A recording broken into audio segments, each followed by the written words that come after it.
Yes, good morning everyone. Today we will study Newton's laws of motion. Newton is a scientist and he gave three laws of motion named Newton's first law,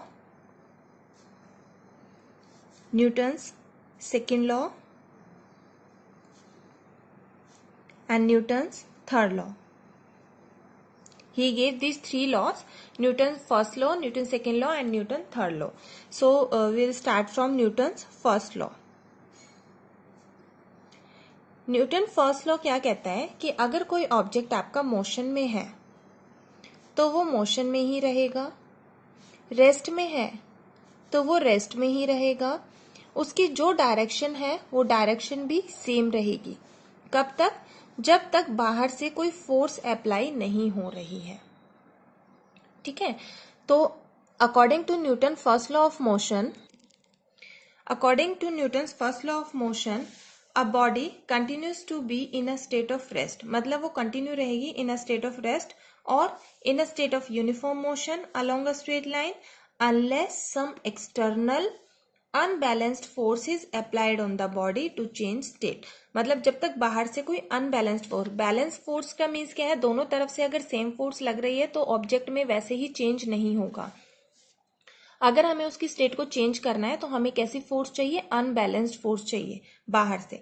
जब तक बाहर से कोई unbalanced force नहीं लग रही है तब तक बॉडी जो स्टेट ऑफ रेस्ट में है वो रेस्ट में ही रहेगी, स्टेट ऑफ यूनिफॉर्म मोशन है अलोंग अ स्ट्रेट लाइन तो वो उसमें ही रहेगी।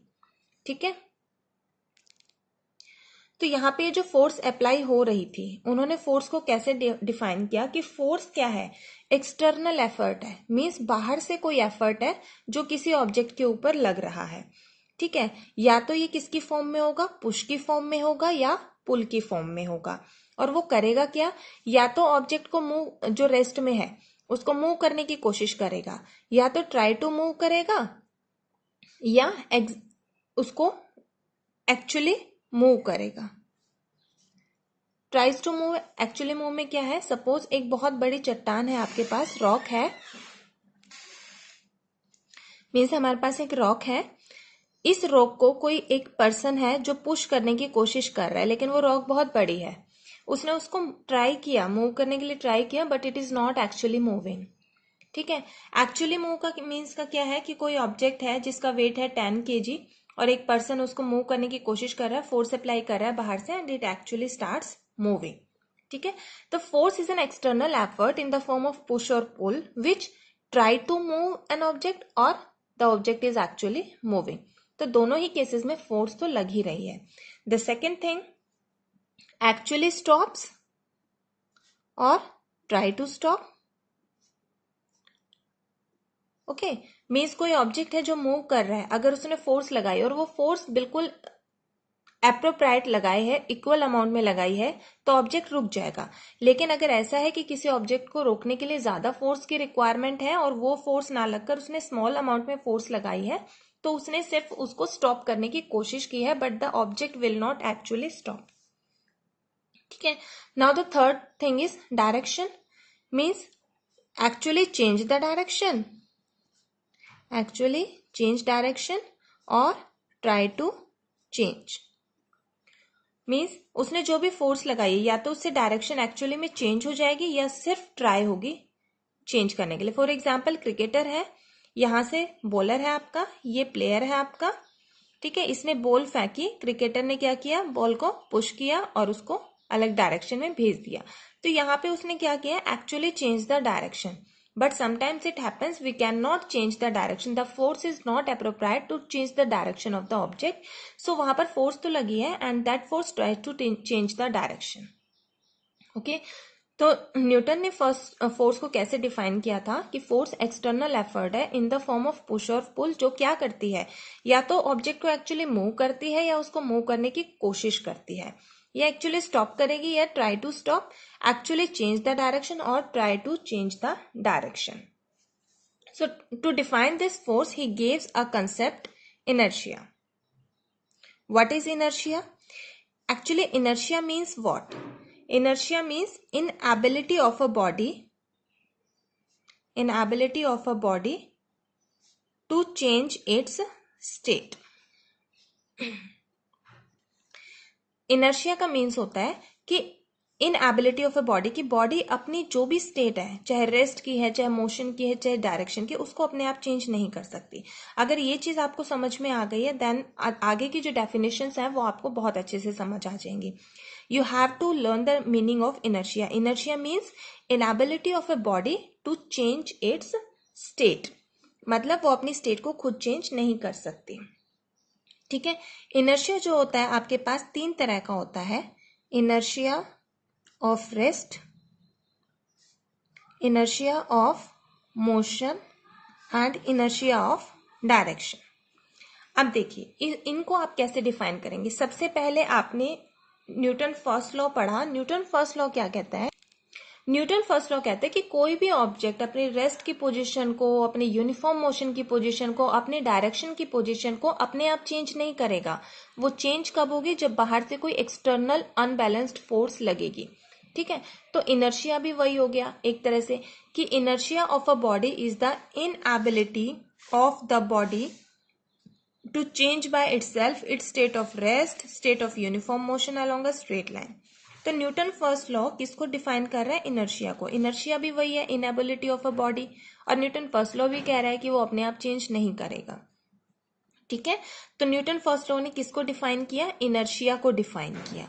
अब इनर्शिया आपके पास 3 तरह का होता है, inertia of rest, inertia of motion, inertia of direction.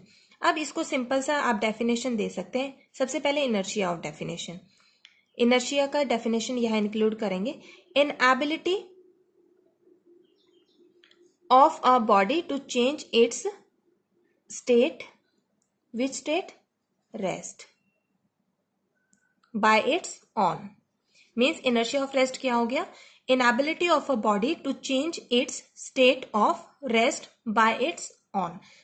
अपने आप वो अपनी रेस्ट की पोजीशन को चेंज नहीं कर सकती। कब चेंज करेगी?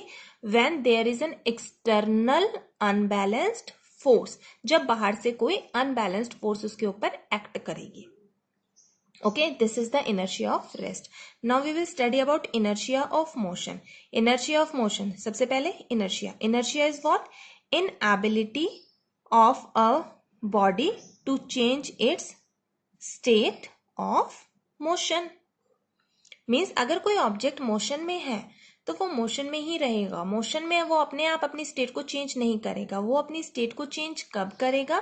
When external unbalanced forces act on it. Now inertia of direction, तो सबसे पहले इनर्शिया ही, inertia is what? Inability of a body to change its state of, to change its direction. We will not say change state. Inability of a body to change its direction by its own. How it can change its direction? When there is an external unbalanced forces applied on it. So there are 3 terms, inertia of rest, motion, direction. Means what? कि कोई भी body अपने आप अपनी rest की position को, motion को या डायरेक्शन को चेंज नहीं करेगी। ये तीनों टर्म्स कब चेंज होंगी? When there is an external unbalanced force acting on the body. अब हम इनके एग्जाम्पल कंसिडर करते हैं। होपफुली डेफिनेशंस आपको समझ में आ गए होंगे। Now we are taking examples of it. Okay, सबसे पहले हमारा इनर्शिया ऑफ रेस्ट है कि बॉडी अपनी रेस्ट की पोजीशन को अपने आप चेंज नहीं करेगी। इसका एक एग्जाम्पल है। उस एग्जाम्पल में आपकी क्या है, कोई बस है या कोई ट्रेन है, वो क्या कर रही है?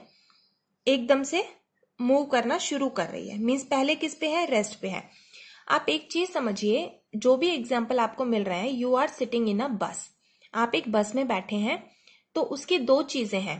एक आपकी जो